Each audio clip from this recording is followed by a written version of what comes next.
Ya. Bismillahirrahmanirrahim. Assalamualaikum warahmatullahi wabarakatuh.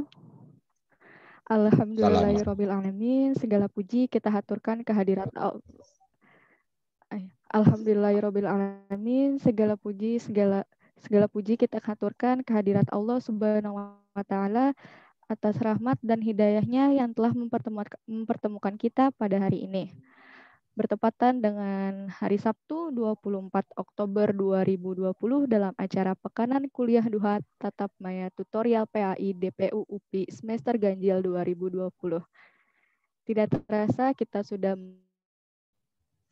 memasuki pekan ke-6 2020 ini.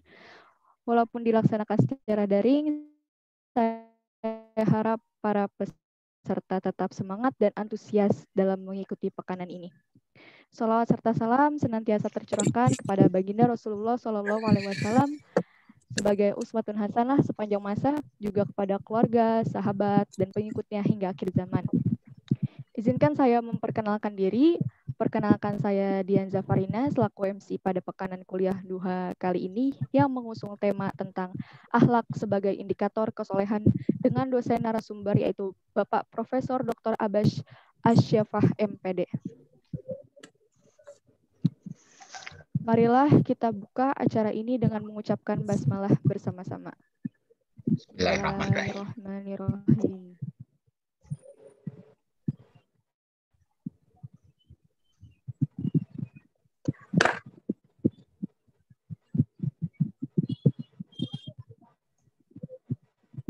Apa suara saya terdengar? Terdengar teh. Terdengar. Ya. Sebelum mulai pematerian dengan dosen narasumber, ada baiknya kita menyuarakan jargon tutorial PAI terlebih dahulu. Kepada para peserta dimohon untuk mengaktifkan mic-nya dulu, lalu mengikuti saya.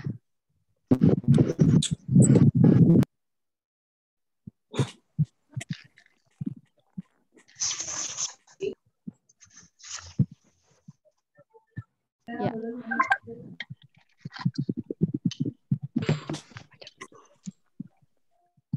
Sudah diaktifkan semua?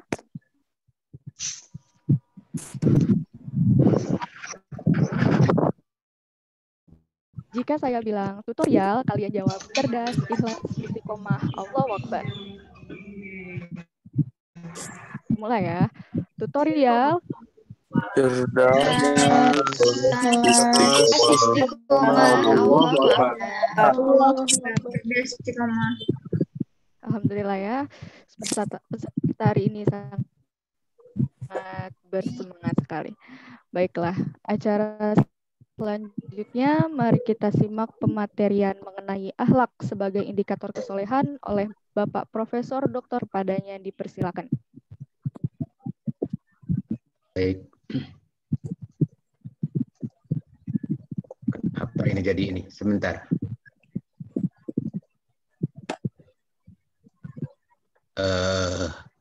Malah keluar. Sebentar dulu ya. Ya Allah. Saya akan ulangi dulu nih. Ininya, PowerPoint-nya.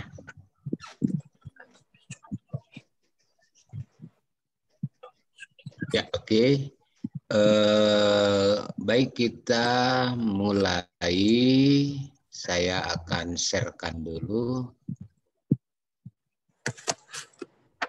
Dapat kelihatan? Terlihat, Pak.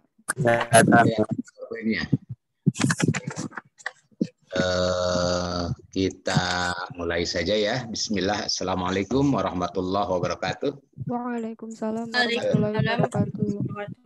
Alhamdulillahilladzi ba'atsat rasula liutammima makarimal akhlaq wassalatu wassalamu ala ahsanil khuluq nabiyuna Muhammad sallallahu alaihi wasallam wa ala alihi wa ashabihi wa man tabi'ahum ila yaumil qiyam. Asyhadu an la ilaha illallah wa asyhadu anna Muhammadan abduhu wa rasuluh.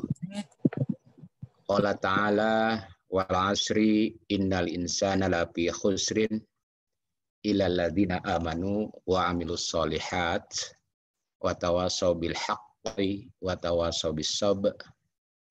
Wa qala Nabi sallallahu alaihi wasallam, innama bu'ithtu liutammima makarimal akhlaq. Amma ba'du.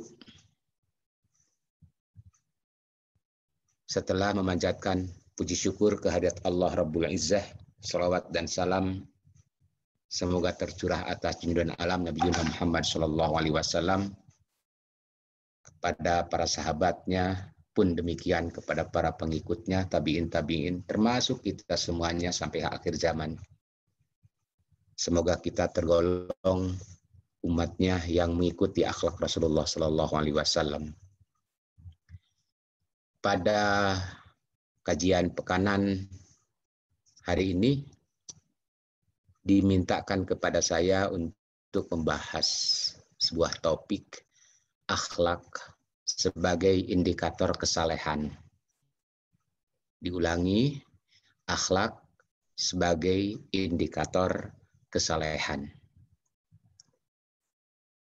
Ada dua variabel sebetulnya yang harus kita pahami terkait dengan hal ini, ya.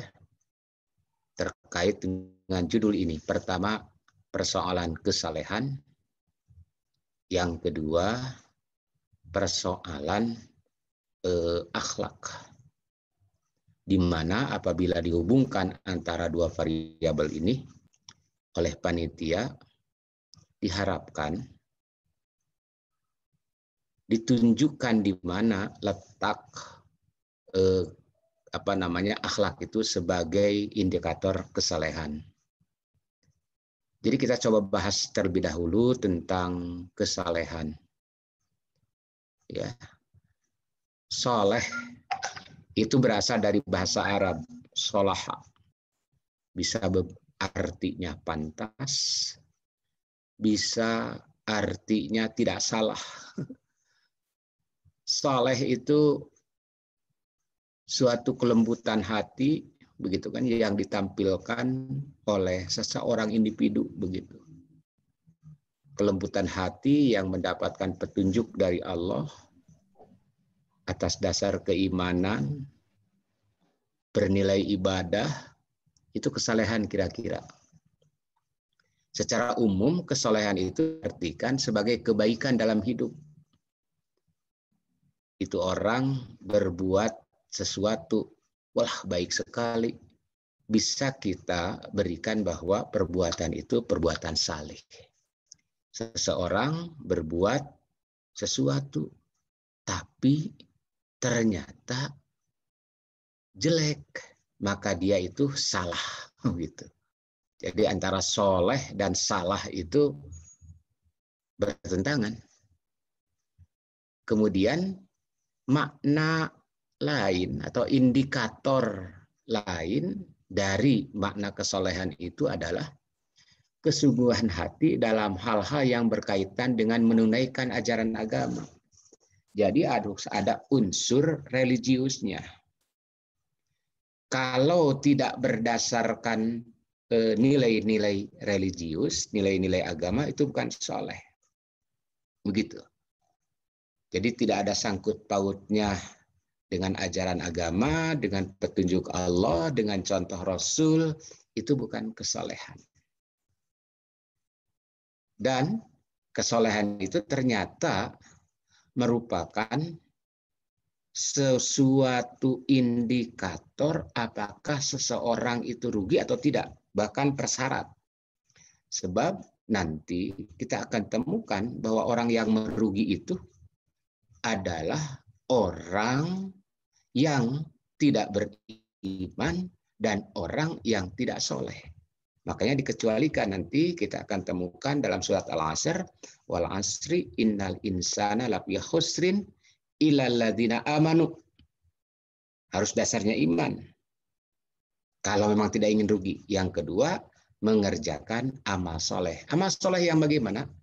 Yaitu amal-amal yang bernilai baik dan amal-amal yang dilakukan oleh seseorang dengan kesungguhan hati berkaitan dengan penunaian ajaran agama. Begitu. Sehingga kita dapat mengartikan kesalahan itu adalah ya orang yang mampu menyeimbangkan antara ibadah-ibadah ritual mahdoh langsung dengan Allah dan ibadah-ibadah ghair mahdoh perilaku sosialnya yang berhubungan sesama manusia dengan makhluk lainnya dan makhluk lainnya. Jadi itu orang saleh menyeimbangkan dampaknya itu. Sebab perilaku manusia bisa nanti berdimensi hubungan manusia dengan Allah, hubungan manusia sama manusia dan makhluk lainnya. Nah, itu orang saleh. Tapi ingat, dasarnya adalah harus kebaikan. Tidak ada ibadah itu yang tidak bernilai baik. Itu kan? Tidak ada ibadah yang bernilai buruk. Yang kedua, harus disertai dengan kesungguhan hati, berupaya hati untuk mengkonsentrasikan mencapai ridho Allah. Oleh karena itu, sumbernya adalah begitu kan, atau hal-hal yang kita kerjakan harus berkaitan dengan ajaran agama. Itu kesalehan definisinya. Dengan demikian maka kita akan dapat lihat bahwa kesalehan itu ada dua dimensi. Pertama, kesalehan individual, nafsiyah. Yang kedua, ijtimaiyah, sosial. Yang ini berkaitan dengan hablum minallah. Yang ini berkaitan dengan kepedulian sosial, dengan mengerjakan amal-amal yang bernilai islami. Jadi ini sifatnya sosial betul. Ajaran agama memerintahkan kepada kita supaya kita tidak ditimpakan kehinaan, atau kita supaya melaksanakan kesalehan itu harus berpegang kepada komunikasi individual bagaimana dengan Allah, hablum minallah, dan komunikasi gitu sosial, hablum minannas. Ya, oke. Kita coba lihat beberapa contoh. Ini seperti sholat, zakat, ya, begitu zikir, individual. Yang sosial, saling kerjasama, adil terhadap orang lain, solider, toleransi, menjaga ketertiban umum yang berlaku di masyarakat. Jadi tujuannya agar masyarakat itu aman, damai, tentram, sejahtera. Jadi kesolehan ini sebetulnya yang dituju dengan perintah Allah untuk mengutus Nabi, bu'istuli utammima makarimal akhlak. Akhlak ini dan akhlak kepada Allah. Begitu kan? Akhlak terhadap diri, akhlak terhadap orang lain, kepada ibu, kepada bapak. Nanti kita jelaskan bagaimana akhlak-akhlak itu dimensi-dimensinya. Nah, terkait dengan dua bagian ini, saya ingin menunjukkan sebuah gambaran kesolehan yang dikemukakan oleh Nabi. Jadi ini berdasar kepada hadis Rasul. Suatu ketika Nabiullah Muhammad SAW mendengar berita tentang seorang yang rajin sholat. Di malam hari ia sholat bangun, tengah hari dia puasa. Tapi lidahnya bisa menyakiti tetangganya. Apa komentar Nabi tentang dia? Singkat saja. Ia katakan, tempat dia di neraka. Hadis ini memberi gambaran kepada kita bahwa ibadah ritual saja tidak cukup. Kesalehan individual saja tidak cukup. Begitu. Tapi harus dibarengi, harus terrefleksi dengan kesalehan sosial. Sebab kalau dia hanya sholat, tapi sementara tetangganya tidak aman, sementara tetangganya tersakiti, tidak tanha anil fahsya wal mungkar, maka sholatnya itu tidak berdampak dan dia bukan seorang muslim yang diidam-idamkan oleh Rasulullah. Oke. Jadi di sini merupakan gambaran atau memberikan gambaran kepada kita bahwa kesalehan itu ada kesalehan individual dan kesalehan sosial. Kedua-duanya harus dilakukan oleh seorang muslim. Baik, kita lanjutkan. Kita coba lihat salah satu ayat atau beberapa ayat, begitu kan, yang mudah-mudahan ini memberikan inspirasi dan petunjuk bagi kita bagaimana kesalehan sosial itu penting, begitu. A'udzubillahi minasyaitonirrajim. Bismillahirrahmanirrahim. Ya ayyuhalladzina amanu dukhulu fis-silmi kaffah. Dan seterusnya. Ya. Kita coba beri arti atau pahami artinya. Hei orang-orang yang beriman, kita orang beriman, masuklah kamu ke dalam Islam secara keseluruhan dan jangan kamu turut langkah-langkah setan. Sesungguhnya setan itu musuh yang nyata bagi kalian. Al-Baqarah 208.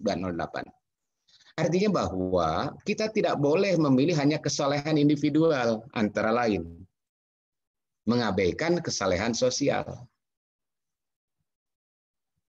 Begitu. Jadi kedua-duanya kita harus masuk ke dalam ajaran Islam, baik kesalehan individual maupun kesalehan sosial. Ini ada ayat lain yang menunjukkan, ya, kita juga dilarang untuk beriman kepada sebagian, kufur kepada sebagian. Ini sebagaimana yang dikatakan dalam Taurat, gitu kan, bahwa dijelaskan dalam Al-Quran bahwa orang-orang ahli kitab itu, sebagian ahli kitab menerima sebagian, gitu, kemudian menolak sebagian. Dalam artian untuk ibadah mahdhuhnya dalam kasus ini, ibadah langsungnya, kesalehan individualnya dia ambil, tapi kesalehan sosialnya dia enggan. Tidak boleh. Begitu kan. Berarti kita tidak kafah masuknya itu. Kita coba lihat sebagai gambaran di mana sebetulnya letak kesalehan itu dan hubungannya dengan akhlak. Kita lihat daripada pokok-pokok ajaran Islam. Begitu kan? Pokok-pokok ajaran Islam. Atau ada orang yang mengatakan rukun agama. Ajarannya adalah hadis Jibril alaihissalam. Jibril datang kepada Nabi Muhammad SAW.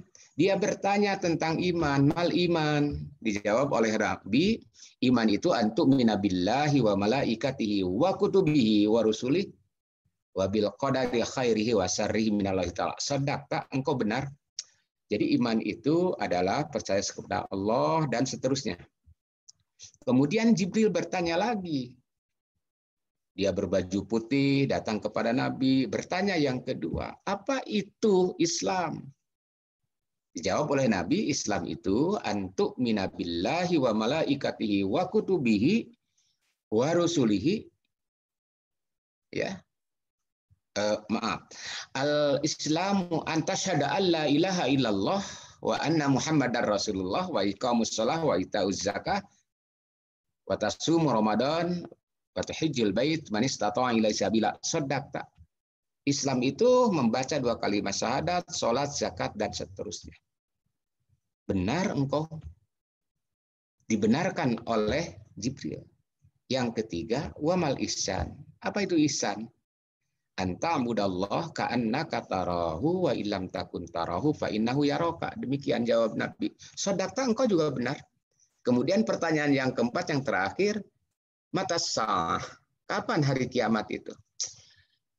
Yang bertanya lebih tahu daripada yang ditanya. Apa tanda-tandanya? Nabi memberi jawaban.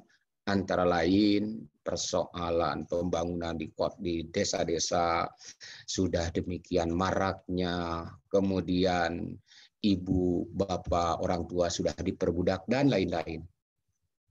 Nah, kemudian setelah selesai, malaikat Jibril berhenti bertanya dan dia itu menghilang.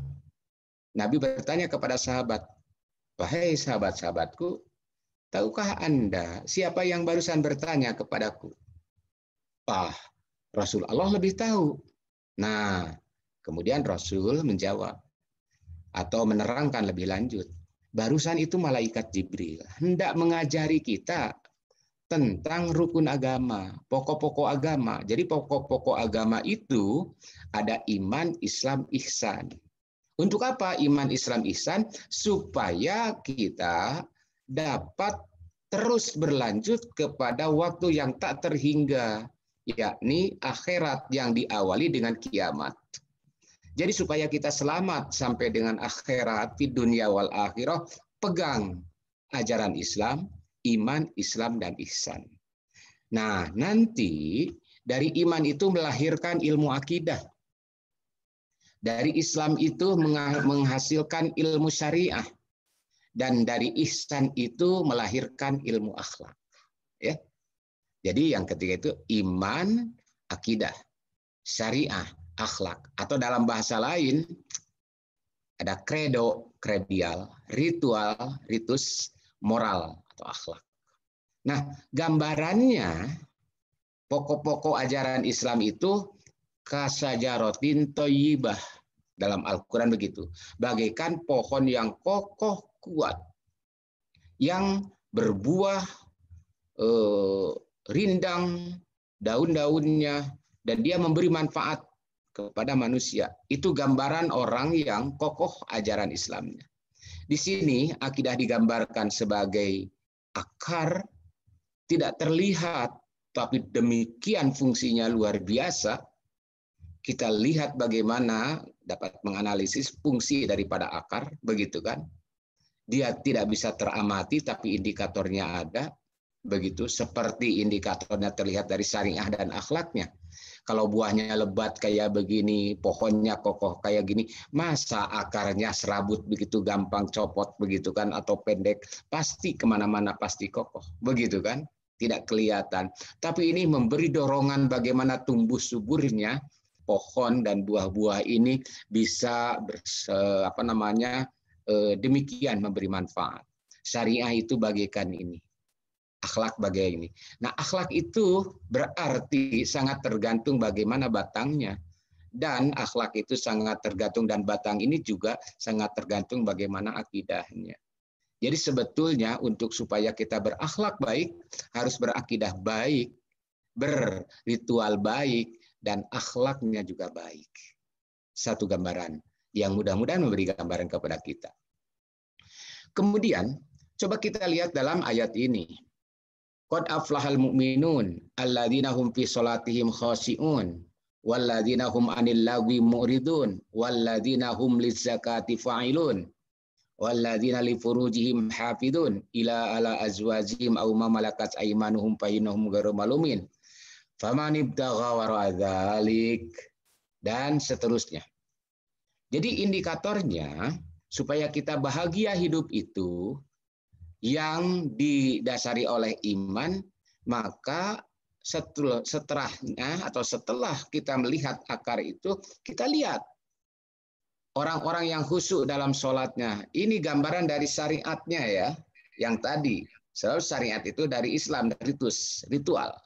Orang yang menjauhkan diri dari perbuatan dan perkataan yang tak berguna, ini akhlak, gitu kan? Sebagai buah daripada sholat, tanha anil fahsya wal munkar. Orang-orang yang menunaikan zakat, ini syariah tapi berdimensi sosial, begitu. Kemudian orang-orang menjaga kemaluannya, ini persoalan akhlak. Banyak orang yang bejat moralnya, bejat akhlaknya, antara lain tidak mampu menahan syahwati, kecuali terhadap istri-istri. Ini keterangan lebih lanjut. Ya. Kemudian barang siapa mencari di balik itu, maka mereka itulah orang-orang yang melampaui batas, karena ini akhlak itu harus bersumber daripada aturan Allah. Batas-batas yang Allah tentukan. Orang-orang yang memelihara amanat, ini persoalan akhlak, begitu kan? Orang-orang yang memelihara sembahyangnya, lagi-lagi dibangun dengan sholat. Sebab sholat itu tanha anil fahsya wal munkar. Kita coba lihat. Di mana dimensi dari syariah ini, gitu kan? Dari Islam ini, sholat, zakat, puasa, haji, antara lainnya.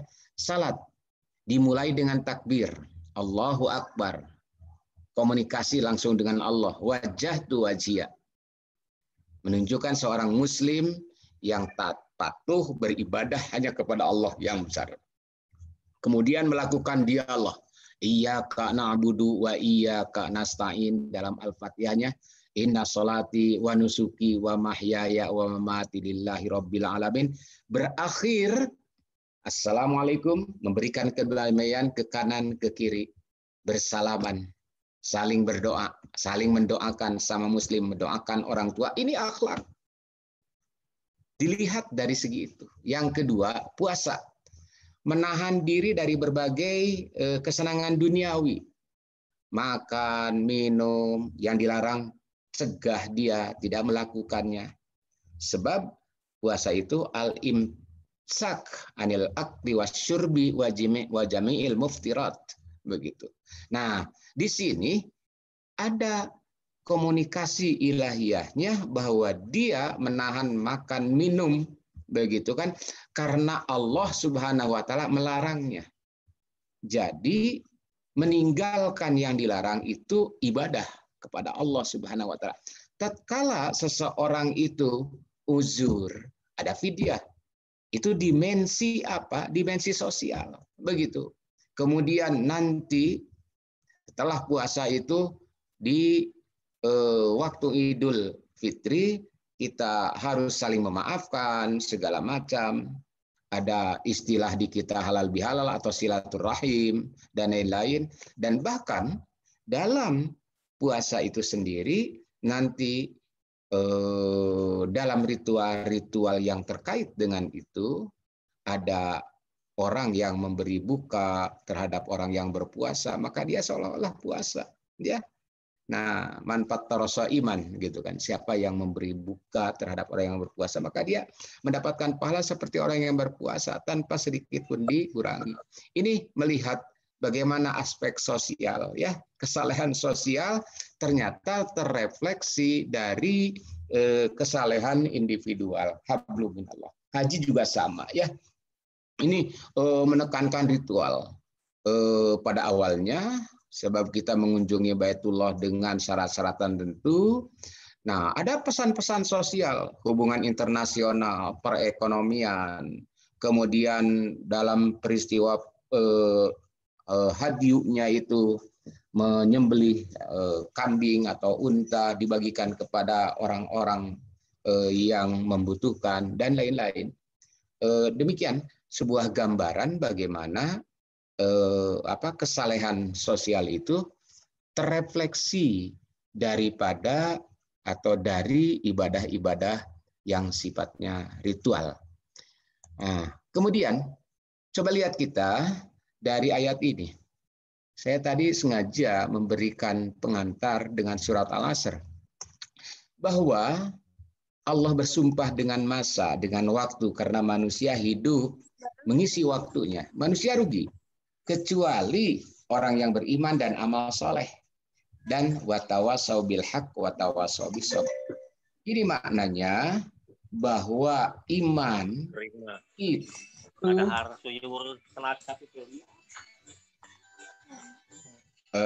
cuma di mute itu yang lain. Ya, oke, diperingatkan supaya di mute. Ya, oke, terima kasih. Bahwa manusia supaya tidak rugi di dunia sampai di akhirat hanya dua, begitu kan? Kriterianya, yaitu iman, amal soleh. Amal soleh ada dua, yang individu dan yang sosial, begitu. Nah, kemudian sesungguhnya ini ada hadis Imam Daud mengatakan kesempurnaan iman seseorang adalah baik akhlaknya. Jadi memang untuk supaya iman itu sempurna harus disertai dengan kebaikan akhlak. Baik, sekarang kita masuk kepada akhlak. Kalau tadi tentang kesalehan, kita sekarang masuk kepada akhlak. Mohon agak lebih memperhatikan dengan sungguh-sungguh ini sebab agak dalam, insya Allah saya akan menjelaskannya. Akhlak itu secara etimologis berasal dari kata khuluq, budi pekerti, perangai, tabiat. Ini ada relasinya dengan makhluk.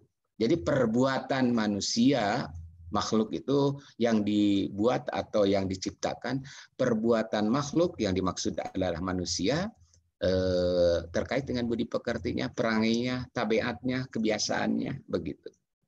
Nah, kemudian khuluq itu sendiri bisa diartikan sebagai kejadian. Kalau kejadian atau makhluk itu erat kaitannya dengan khalik, begitu kan? Khalik adalah Allah, makhluk adalah manusia dan makhluk lainnya. Salah satunya manusia. Jadi sesungguhnya akhlak itu harus erat kaitannya dengan Allah sebagai pencipta. Jadi tabiat manusia harus disinari oleh apa yang Allah kehendaki, perangainya, budi pekertinya harus ini. Sebab asal katanya dari khuluq. Orang asing bilang itu namanya moral atau ethics atau ethos, etikos Yunani, begitu kan. Nah, lantas apa sih sebetulnya begitu kan dari akhlak ini? Akhlak ini usaha manusia yang memakai akal budi dan pikirannya untuk memecahkan masalah agar hidup lebih baik. Nah, ada etika yang disusun oleh manusia, itu namanya sebuah ilmu, namanya etika. Perbuatannya etis biasanya. Statistika itu ilmu tentang statistik, gitu kan? Barangnya statistik, ilmunya statistika, etika juga sama. Perbuatannya etis. Tapi ini persoalannya ilmu, sebuah ilmu. Nah, gitu kan? Nah, kalau akhlak itu ada yang berbentuk ilmu, ada yang tidak. Secara terminologis, akhlak itu adalah kehendak jiwa manusia yang menimbulkan suatu perbuatan yang mudah karena kebiasaan atau dibiasakan, yang tidak memerlukan pertimbangan pemikiran terlebih dahulu, seolah-olah otomatis, tapi dia sadar begitu kan? Sadar, karena udah menjadi tabiat. Bahkan ada yang menyatakan karena sudah menjadi adat, begitu kan. Jadi siapa saja yang mengulangi perbuatan-perbuatan dan terus-menerus sehingga dia mudah melakukannya, kira-kira begitu. Ini secara terminologi. Ilmu akhlak, nanti akhlak itu bisa menjadi ilmu. Namanya ilmu akhlak. Tentu kalau dikatakan ilmu harus ada ontologinya, epistemologinya, dan aksiologinya. Kita akan coba ungkap sehingga nanti ketiga unsur itu ada dan kita betul-betul memahami bahwa ini sebuah ilmu. Tapi sebelum itu kita pahami coba. Akhlak itu, ilmu akhlak itu, ilmu yang menetapkan ukuran segala perbuatan manusia tentang baik buruknya, benar salahnya, sah atau batalnya. Jadi akhlak itu hampir sama dengan moral, dia itu mempelajari tentang baik atau buruk, benar atau salah, batal atau sah, begitu. Jadi ada juga yang mengartikan bahwa ilmu akhlak itu yang menjelaskan arti baik buruk, menerangkan apa yang harusnya diperbuat, menjelaskan tujuan yang hendak dicapai oleh manusia, menunjukkan jalan yang harus diperbuat. Jadi ilmu nanti memberi petunjuk ini lebih kepada fungsi akhlak itu sendiri, ya, aksiologinya begitu. Nah, kemudian objeknya apa? Objek dari akhlak itu yang kita pelajari, yang sekarang kita harus perhatikan adalah tindakan-tindakan manusia yang dapat diberikan nilai baik buruk. Aspek perkataan boleh, aspek perbuatan boleh, begitu kan? Aspek hati mungkin bisa, sebab perbuatan juga, begitu kan? Jadi nanti segala tindakan manusia itu adalah objeknya. Objek yang dipelajari oleh akhlak kita, oleh ilmu akhlak itu. Kita coba lihat. Ada semacam sinonim antara akhlak dengan norma, ya. Nah, norma itu bisa norma agama, bisa norma budaya. Jadi baik buruk itu bisa nanti bersumber dari agama, juga bisa bersumber dari kebudayaan. Kebiasaan-kebiasaan masyarakat yang dipikirkan oleh masyarakat. Tapi bedanya nanti dari budaya itu bisa berubah, bisa berbeda tiap tempat. Sementara dari agama, norma yang berbuat agama itu nanti bisa biasa karakteristiknya tetap dan universal. Nah, sebetulnya kalau kebudayaan ingin menjadi akhlak bisa saja, tapi harus disaring dengan ketentuan agama sehingga nanti perbuatannya perbuatan akhlak. Begitu kan? Ulangi bahwa pada umumnya antara norma dan akhlak itu orang menyamakan artinya tentang baik buruk. Tapi ternyata ada yang bersumber dari agama, ada kebudayaan, termasuk konstitusi ini, begitu kan? Nah, apabila kita ingin perbuatan itu menjadi perbuatan akhlak sehingga bernilai religius dan bernilai ibadah, maka harus ada filternya yaitu agama. Contoh, di sana di tempat tertentu membuang sampah atau kulit pisang di sembarang tempat. Tapi kalau niatnya lillahi ta'ala atau di tempat sampah, kalau niatnya lillahi ta'ala supaya orang lain tidak celaka gara-gara terpleset ada kulit pisang, maka itu nanti bisa jadi akhlak mulia. Asalnya perbuatan budaya, begitu. Ini contoh ya, begitu. Kemudian seumpama kita pakai kebaya, itu budaya. Tapi kebudayaan ini supaya jadi akhlak bagaimana? Nah, kebayanya yang syar'i, yang tidak mempertontonkan aurat, ya, yang tidak terlalu ketat, begitu. Yang ada fungsi-fungsi tajmilnya, ya, perhiasannya segala macam.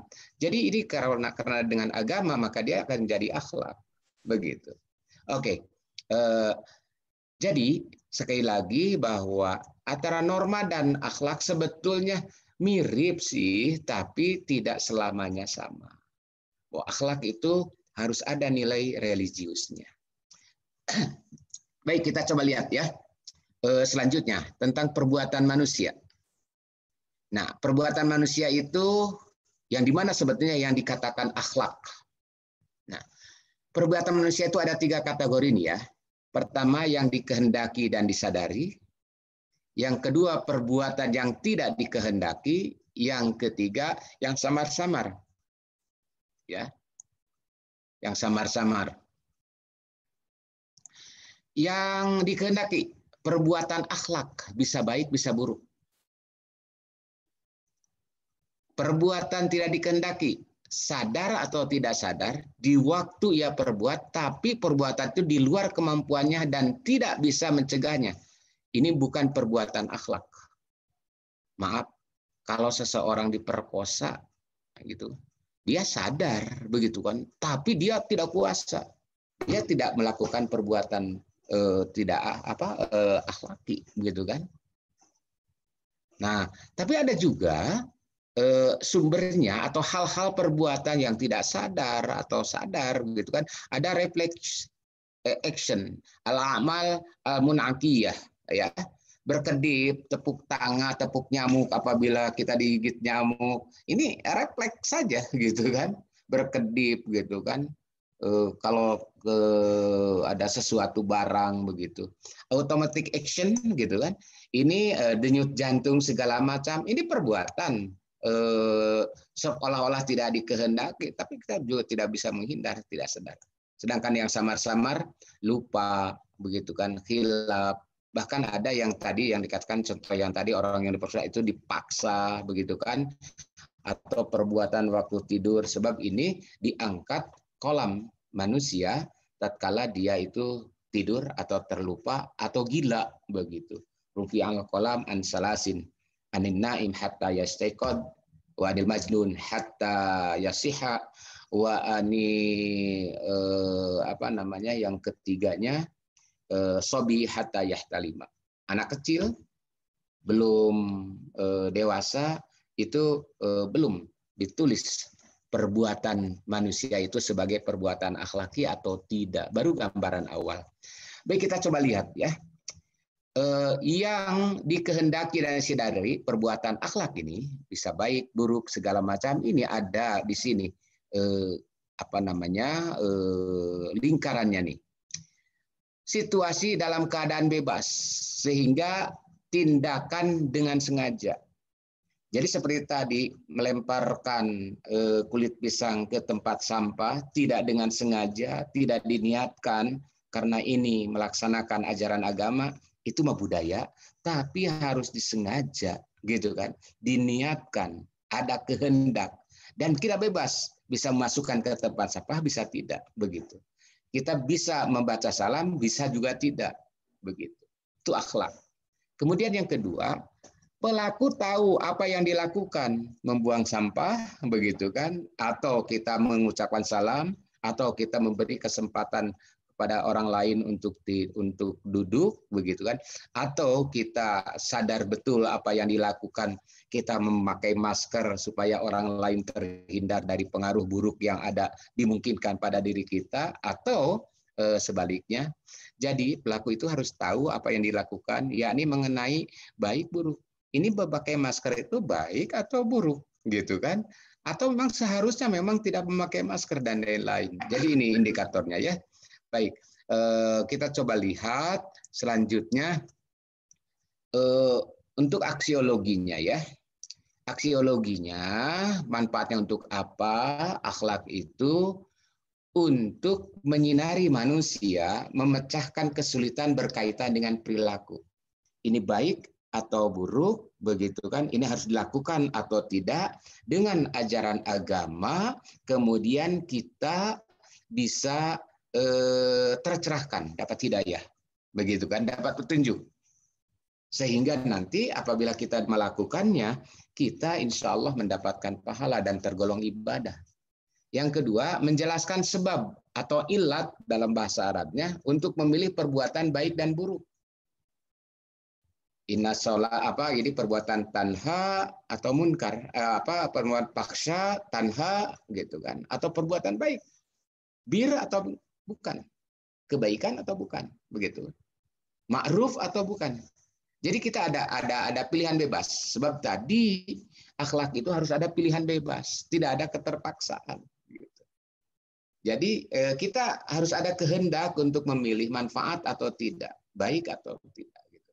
Yang kedua, yang ketiga, akhlak itu penting bagi kita manusia sebagai Muslim untuk membentengi, untuk mencegah, ya, secara kontinu agar tidak terperangkap pada keinginan hawa nafsu, keinginan setan, bujuk rayu setan, dan mengarahkan kepada hal yang positif dengan menguatkan diri untuk berirodah, berkehendak. Sebab kita oleh Allah Subhanahu wa taala diberi kehendak, gitu kan. Nanti kehendak itu mendorong supaya dia melakukan sesuatu tindakan. Nah, ada kadang-kadang dorongannya akibat nafsu setan, nafsu syahwati yang tidak terarah, seperti tadi contohnya dalam surat Al-Mu'minun, maka disinilah ada akhlak penting bagi kita. Dorongan nafsu, ya iya, itu adalah fitrah, tapi Allah memberikan batasan, begitu kan, mana yang baik, mana yang buruk. Kemudian akhlak itu bermanfaat bagi kita untuk memberikan pertimbangan, memilih suatu tindakan yang lebih bernilai di antara alternatif nilai-nilai. Jadi nanti ketika di hadapan ada perbuatan atau tindakan yang baik, ada yang lebih baik. Akhlak itu mengarahkan diri kita supaya memilih yang terbaik daripada yang baik. Supaya kita meninggalkan yang terjelek daripada yang jelek. Jadi nanti ada ilmunya, ada ordinalnya, gitu kan, ada urutannya. Nah, nilai itu ada urutannya, ada range-nya ya, ada skalanya. Oke. Yang kelima, akhlak itu mendorong untuk berbuat dengan niat, minat dan kemauan yang baik. Sebab apa? Allah menyuruh itu. Begitu kan? Allah menunjukkan itu. Sebab Allah menunjukkan kepada hal yang baik. Menghindari dari sifat taklid buta. Peniruan tanpa alasan atau argumen. Sebab segala sesuatu nanti oleh Allah Subhanahu wa taala akan dinilai dalam perbuatan itu apa argumennya. Salat apa alasannya? Niatnya apa? Begitu. Kalau sholat niatnya karena ria, tentu aja ini bukan akhlak, begitu kan? Harus lillah. Jadi keseluruhan itu, akhlak itu bisa bernilai ibadah, begitu. Apa itu ibadah?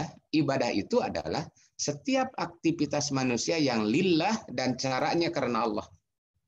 Lillah karena Allah dan cara-caranya tidak bertentangan dengan ketentuan Allah. Itu ibadah. Apapun perbuatannya itu. Nanti objeknya yang tadi tentang perbuatan manusia yang baik-baik, begitu. Jadi ibadah itu kullu nasyatin hayawiyinillah, setiap aktivitas manusia yang tujuannya karena Allah dan caranya sesuai dengan ketentuan Allah. Nah, jadi dengan demikian maka akhlak itu sebetulnya begitu kan? Sebetulnya bernilai ibadah ubudiyah, ibadah langsung dan ibadah tidak langsung. Ini ada beberapa hal dalam buku ini ya, macam-macam akhlak menurut sumbernya. Ada akhlak Islami bersumber pada ajaran agama Islam, ada akhlak amiyah yang tadi moral bersumber pada selain ajaran Islam, mungkin dari budaya. Jenis akhlak itu ada akhlak yang mahmudah, yang terpuji, yang mulia, yang baik-baik, meninggalkan yang buruk. Ada akhlak mahmuzah, dia berakhlak tapi akhlaknya jelek, begitu, tercela. Menggunjing, itu akhlak juga, tapi ternyata pilihan salah, makanya dikatakan akhlak jelek. Kalau lihat dari arahnya, akhlak terhadap Allah, terhadap kitabullah, terhadap Rasul, kita ada akhlaknya terhadap sama muslim, terhadap tetangga, terhadap orang tua, terhadap orang yang di luar Islam, terhadap diri sendiri, terhadap alam semesta, itu arahnya jihadnya. Jadi amat banyak sebetulnya orientasi bagaimana kita berhubungan, begitu kan, komunikasi beramal soleh itu arah-arahnya kepada Allah vertikal, kepada diri sendiri, kepada orang lain, kepada lingkungan. Orang lain itu banyak sekali, begitu kan. Nah, jadi dengan demikian maka akan kelihatan sekarang bahwa akhlak itu ternyata begitu kan sebetulnya dapat menunjukkan apakah kita termasuk orang soleh atau tidak.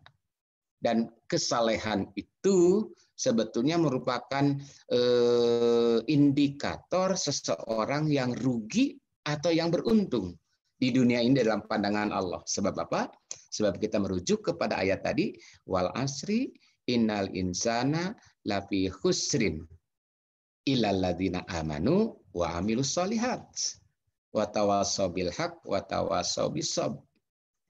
Amanu dan amilus solihat sebetulnya itu satu kesatuan seperti iman, Islam, dan ihsan. Akidah, syariah, dan akhlak. Iman sebagai atau analoginya adalah sebagai akar. Islam atau syariat atau ritus itu sebagai batangnya. Dan akhlak itu bagaikan hiasannya yang memberi manfaat, daun, bunga, buah yang amat jelas dalam kehidupan kita, akhlaknya begitu. Demikian sebagai kesimpulan barusan saya ungkapkan, semoga memberikan gambaran yang menyeluruh, yang jelas, dan semoga ini merupakan panduan bagi kita supaya kita itu betul-betul bisa membuktikan menjadi saksi bahwa kita umat Nabi Muhammad yang betul-betul diarahkan supaya kita memiliki akhlak yang sempurna, akhlak yang mulia. Innama bu'istu liutammima makarimal akhlak. Umat Nabi adalah umat yang akhlaknya mulia. Demikian dan sekian. anak-anakku, para mahasiswa, saya akhiri dengan ungkapan salam. Assalamualaikum warahmatullahi wabarakatuh. Waalaikumsalam warahmatullahi wabarakatuh. Alhamdulillah, terima kasih kepada Bapak Profesor Dr. Abbas Asyafa MPD yang telah menyampaikan materi yang sangat luar biasa tentang akhlak sebagai indikator kesolehan. Ingin bertanya mengenai materi yang telah disampaikan oleh dosen narasumber kita, boleh menggunakan fitur chat. Sekali lagi kepada para peserta yang ingin bertanya, boleh menggunakan fitur chat.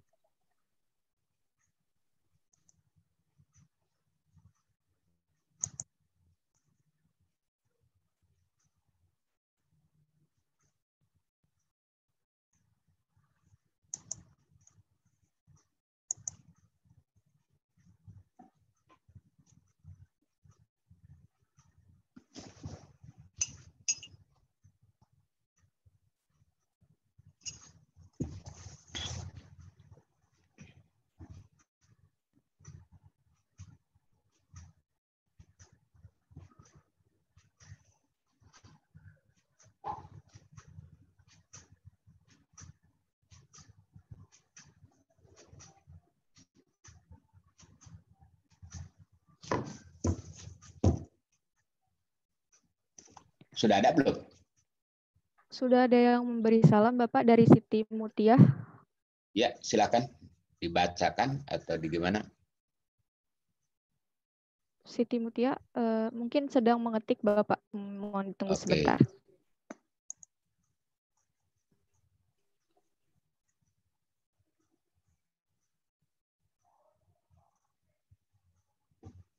Ada yang raise hand dari Vista Khairunisa.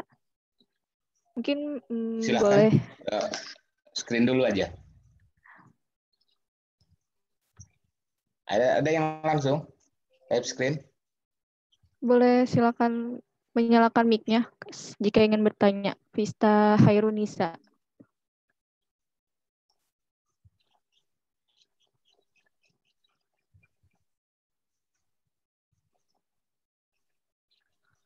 Oh, sudah ada yang masuk dari kolom chat. Ya. Dari Ajeng, jurusan arsitektur. Assalamualaikum, saya izin bertanya bagaimana cara kita supaya memiliki akhlakul karimah dan bagaimana caranya agar istiqomah. Terima kasih. Oke. Agar memiliki akhlakul karimah, pertama kita itu harus tahu ilmunya, cara memperoleh akhlak, begitu kan?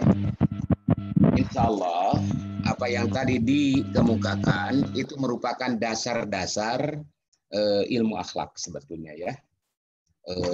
Sebuah gambaran umum tentang ilmu akhlak, sebab sudah memberikan gambaran tentang ontologinya, epistemologinya, materinya, objeknya, caranya bagaimana, dan juga bagaimana manfaatnya. Itu ilmu itu harus memiliki 3 unsur itu secara filosofis ya. Ontologi, epistemologi, dan aksiologi. Tadi udah diberikan gambaran. Objeknya apa, caranya bagaimana, dan manfaatnya untuk apa. Kira-kira begitu. Setiap ilmu harus memiliki itu. Demikian juga ilmu akhlak. Kalau di dunia luar sana, ilmu itu namanya etika. Untuk mempelajari ilmu untuk mempelajari tentang etis atau tidak etis, gitu kan? Baik atau tidak. Ini kalau akhlak itu ya baik atau buruk, pantas atau tidak pantas, gitu kan? Bermanfaat atau tidak bermanfaat, itu nilai, persoalan nilai begitu kan. Tapi dasarnya harus agama. Begitu. Jadi akhlak itu sebetulnya sumbernya Al-Qur'an dan hadis. Begitu kan? Al-Qur'an dan hadis. Sebab apa? Al-Qur'an itu wahyu. Begitu kan? Hadis juga wahyu. Al-Quran wahyunya wahyu matlu, isinya dan redaksinya dari Allah. Kalau hadis wahyunya goer matlu, isinya dari Allah, tapi membahasakan, mempraktekannya oleh Nabi SAW, tapi dibimbing oleh wahyu. Sehingga terimplementasi apa yang Allah kehendaki dengan contoh Rasulullah. Makanya Rasul diperintahkan oleh Allah atau diutusnya, misinya adalah untuk menyempurnakan akhlak. Jadi dengan meneladani Rasul begitu Muhammad Shallallahu Alaihi Wasallam itu sebetulnya sumber akhlak. Tatkala Siti Aisyah Ummul Mukminin ditanya, bagaimana akhlak Rasul? Jawabnya, khuluquhu al-Quran. Akhlaknya adalah Al-Quran, sebab Rasul mengimplementasikan kan begitu apa yang disyariatkan oleh Allah melalui Al-Quran dengan akhlak beliau. Dan kita bisa meneladani Rasul, itulah sebabnya bahwa Rasul itu dinyatakan dalam Al-Quran, laqad kana lakum fi Rasulillahi uswatun hasanah. Jadi caranya kira-kira kita modeling lah, copy paste terhadap akhlak Rasul. Tapi kita tidak bisa kalau kita tidak mempelajari hadis gitu. Sebab hadis itu ma'udhifa ilan nabiyyi sallallahu alaihi wasallam min qaulin aw fi'lin aw taqririn. Apa yang disandarkan kepada Nabi, perbuatan Nabi, perkataan Nabi atau takrir Nabi begitu. Itu yang menjadi model uswah. Jadi sebetulnya kuncinya bagaimana kita untuk supaya tahu akhlak itu sebetulnya harus mempelajari Nabi. Tapi sebelum mempelajari harus ma'rifatur Rasul kan? Mengenal siapa Rasul, sifat-sifatnya bagaimana, kebiasaannya bagaimana, apa yang diucapkan, apa yang diperbuat. Sebab objeknya adalah perbuatan manusia, kan akhlak itu yang tadi dikatakan. Dan dengan demikian maka sesungguhnya kita harus mempelajari itu. Kalau tidak begitu kan, bagaimana mungkin kita akan seperti Rasul. Nanti setelah ma'rifatul Rasul, kita harus mahabbah. Kan orang juga sebelum kita mencintai harus kenal dulu siapa yang dicintai kan. Kemudian nanti setelah dicintai, setelah mencintai, nanti harus ada indikatornya. Yang mencintai Nabi itu atau mencintai seseorang itu biasanya senang apabila disebut namanya Rasul gitu, senang. Banyak menyebut namanya karena dia cinta begitu kan. Kemudian penasaran, ingin menggali, ingin lebih tahu lebih dalam. Seperti kita baru kenal seseorang, oh namanya siapa? Oh namanya Eis, oh di mana rumahnya? Bapaknya siapa? Kesenangannya apa, bagaimana perilakunya, nanti lama-lama kita teladani, kita contoh begitu kan. Itu gara-gara ada mahabbah. Makanya persyaratan supaya nanti kita bisa berakhlak Rasul, kita harus mahabbatur Rasul. Begitu kan? Kita coba analogikan, seseorang mencintai pemain sepak bola, perilakunya, rambutnya, segala macam kan diteladani. Karena apa? Karena dia cinta terhadap orang yang sedang. Begitu. Sehingga nanti semuanya di copy paste. Boleh copy paste gitu kan, meniru gitu kan. Nah, itu ada sih ilmunya begitu kan tentang perilaku sosial gitu. Bagaimana peniruannya, taklidinya dalam bahasa Arabnya itu kan. Nah, jadi sebetulnya bagaimana itu begitu kan strategi untuk supaya kita mengetahui akhlak, yaitu pelajari Al-Quran, pelajari hadis, begitu kan sebetulnya.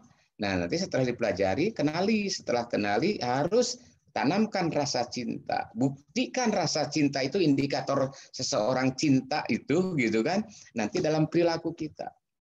Nah, kemudian lanjut kepada bagaimana supaya istiqomah.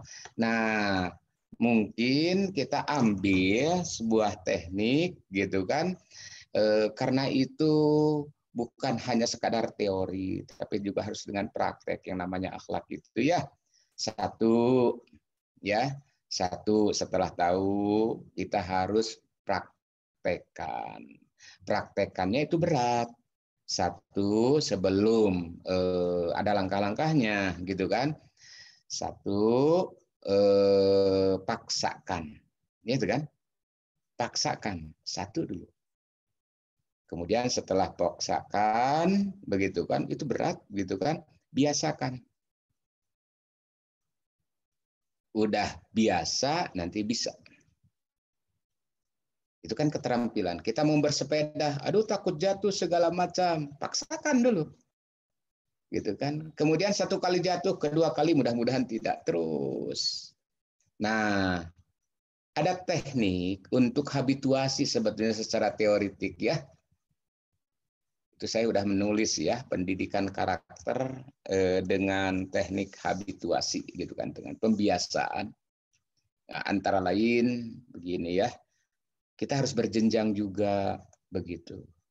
Berjenjang, seumpama gini, hari ini saya akan melaksanakan sholat malam. Satu, sholat malam dulu. Masih biar lah, nggak apa-apa umpamanya gitu kan. Laksanakan sholat malam berat, nah, besok dilaksanakan, laksanakan. Nah, itu harus ada adah. Ada itu kebiasaan, harus ada daur, ada itu kembali. Sekarang sholat, nanti sholat, besok sholat. Sekarang puasa sunat, Senin, nanti Kemis, Senin lagi, Kemis lagi, Senin lagi, Kemis lagi. Terus satu aja dulu. Kemudian nanti kalau udah 1 minggu, nah nanti tambah lagi sholat qobliyah gitu kan. Kemudian tambah jadi puasa dan sholat qobliyah. Jadi 2 tuh kebiasaan baik. Nanti ketiga gitu kan udah itu terbiasa 1 minggu begitu. Nanti tambah lagi tadarus Al-Qur'an. Gitu kan. Dan lain-lain. Perbuatan jahatnya juga harus ditinggalkan. Sebab tadi gitu kan, perbuatan jahat meninggalkan perbuatan jahat, perbuatan tidak baik juga termasuk akhlak begitu kan. Sebab Islam itu ada yang diperintahkan gitu kan, mengajarkan sesuatu yang diperintahkan dan kita meninggalkan sesuatu yang dilarang, itu juga ibadah. Karena ada irodah tadi, kehendak begitu kan, sehingga terus. Nah itu jadi adat kebiasaan kan begitu. Sebab apa adat dikatakan adat? Adat itu berasal dari bahasa Arab. Ada ya'udu iyadan, adatan. Artinya kembali melakukan. Jadi melakukan terus menerus, gitu kan? Melakukan terus menerus. Nanti saya beri gambaran ya, insya Allah ya. Nah, setelah adat, jadi bahasa Indonesia, adat kebiasaan. Setelah terjadi adat kebiasaan, itu nanti jadi tabeat. Tobeat. Tobiah. Tobiah itu artinya tercetak, paten. Nah, oleh karena itu, yang dikatakan akhlak itu nanti melakukannya seolah-olah otomatis. Karena apa? Hasil dari pembiasaan. Kan begitu. Tadi saya katakan di awal bahwa ini sebetulnya pembiasaan. Coba lihat ya, definisi akhlak itu mana ya?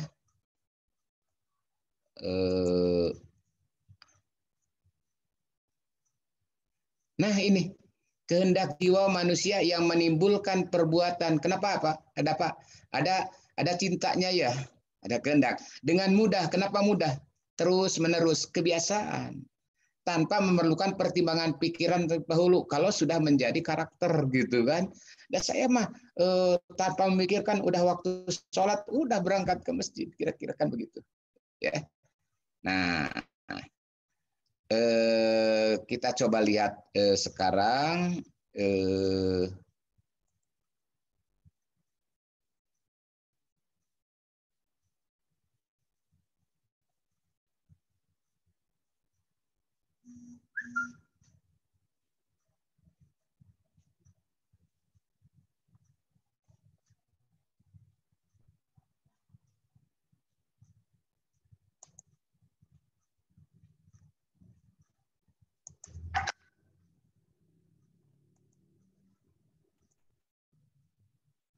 Nah ini, Coba dalam karakterisasi nilai spiritual, ini suatu perbuatan ya, yang spiritual ada dorongan dari ilahi, dilakukan satu kali, jadi pengalaman berikutnya, kemudian semakin direkam oleh memori begitu. Terus dilakukan kedua kali, ketiga kali. Tapi unsurnya kita harus tahu tadi dengan mempelajari,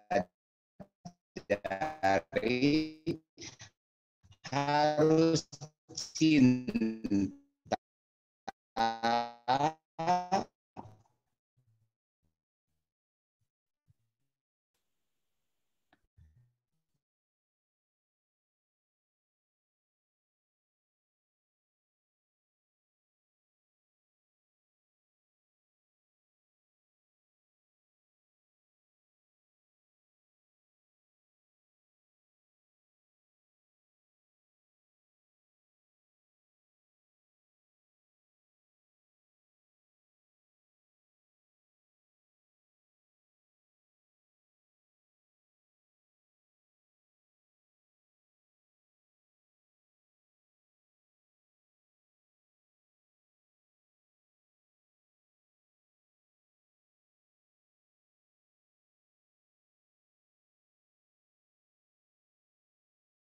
dapat digolongkan juga sebagai akhlak?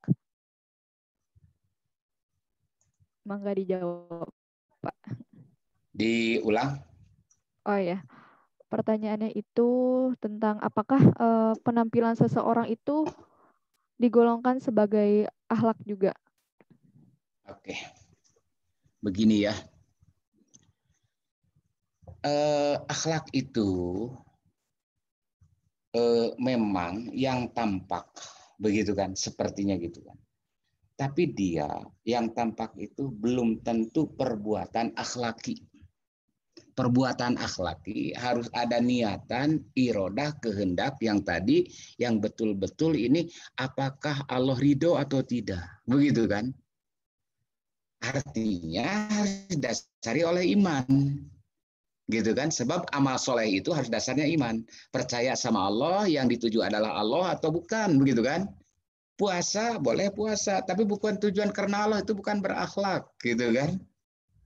Ya, bukan soleh, tidak soleh itu, gitu kan? Kita menolong fakir miskin, gitu kan umpamanya, belum tentu akhlak. Sebab apa? Akhlak Islam itu tidak munafik, gitu kan? Antaranya harus jujur, gitu kan? Antara hati dengan itu. Makanya saya gambarkan barusan, gitu kan? Bahwa apa yang kita pikirkan itu menjadi tahu, kemudian harus masuk ke dalam hati. Jadi apa yang kita ketahui jangan langsung dikerjakan, tapi hati bagaimana menerima atau tidak, lillahi ta'ala atau bukan, gitu kan? Benar nggak? Jadi seumpama saya ngasih uang, lahiriah begitu, tapi batinnya gimana, niatnya untuk apa, gitu kan? Paham nggak? Jadi seseorang itu dia itu berbuat akhlaki atau perbuatannya hanya sekadar budaya, gitu kan? Ya, budaya itu memang salah satu sumber daripada perbuatan yang moral tadi ya, yang etis apa tidak, gitu kan? Yang moral baik buruk gitu juga. Budaya juga ada nilai baik buruknya. Tapi nanti apakah budaya itu bernilai ibadah atau tidak? Jadi di antara indikator seseorang perbuatan akhlaki atau tidak itu bernilai ibadah atau bukan. Gitu kan? Paham nggak? Sebab apa? Nanti di dalam keimanan yang merusak iman itu antara lain munafik. Munafik itu bisa menyembunyikan, begitu kan, menampakkan keislaman seseorang tapi dia tidak percaya, bisa jadi gitu ya, tapi tidak yakin gitu, atau imannya hilang, gitu kan, itu orang munafik, gitu kan. Jadi bagaimana menyembuhkan diri dia itu seolah-olah baik padahal sesungguhnya tidak baik, gitu kan. Nah itu munafik, namanya nifak, gitu kan, orangnya munafik. Nifak itu sendiri sesungguhnya berasal dari bahasa Arab Nafak itu adalah tempat masuknya, bersembunyinya tikus di Arab itu. Kalau sekarang nafak itu jadi terowongan gitu kan. Jadi tikus itu supaya tidak ketahuan begitu kan, dia masuk lubang yang satu nanti keluar di lubang lain. Demikian orang yang munafik datang kepada Rasul begitu kan, kami sudah beriman gitu, qalatil Arab gitu kan, orang Arab, orang Badui datang kepada Rasul, kami beriman, padahal dia menyatakan iman itu sesungguhnya supaya dia itu tidak dihukum, supaya dia tidak dibunuh, ngaku-ngaku aja iman gitu kan. Kata Rasul itu atas dasar wahyu, kamu sesungguhnya belum beriman, tapi kamu baru berislam. Artinya apa? Dia hanya menampakkan lahiriah, tapi batinnya tidak. Jadi sesungguhnya persoalan akhlak itu bukan hanya persoalan lahiriah. Sebab tadi saya gambarkan ya, bahwa akhlak itu ibarat buah, betul enggak? Ibarat buah dan kurma itu. Tapi kan buah itu tergantung kepada batang, dan batang itu tergantung pada akar. Dan dengan demikian tidak mungkin seseorang berbuah yang baik gitu kan, yang lezat, yang rindang, yang bermanfaat kalau akarnya jelek. Paham nggak? Jadi betul, Islam itu sebuah bangunan yang lengkap dari akidah, syariah, dan akhlaknya. Demikian. Baik, terima kasih Pak. Semoga bisa dipahami untuk para peserta terutama yang bertanya tadi. Karena waktunya sudah habis, akhirnya kita telah berada di penghujung acara, yaitu penutupan. Demikian rangkaian acara Pekanan Kuliah Duha PAI Tatap Muka Daring PAI UPI, PAI DPU UPI semester ganjil 2020-2021. Pekan ke-6, marilah kita tutup acara ini dengan membaca hamdalah bersama-sama. Alhamdulillahirabbil alamin. Saya Dian Zafarina selaku MC mohon undur diri. Sekian dari saya. Mohon maaf apabila ada kesalahan. Wassalamualaikum warahmatullahi wabarakatuh. Waalaikumsalam warahmatullahi wabarakatuh. Terima kasih pada Prof. Abbas yang sudah menyampaikan Ya, materi. Terima kasih, Pak. Ya, sama-sama ya. Para peserta jangan lupa untuk mengisi presensi out-nya.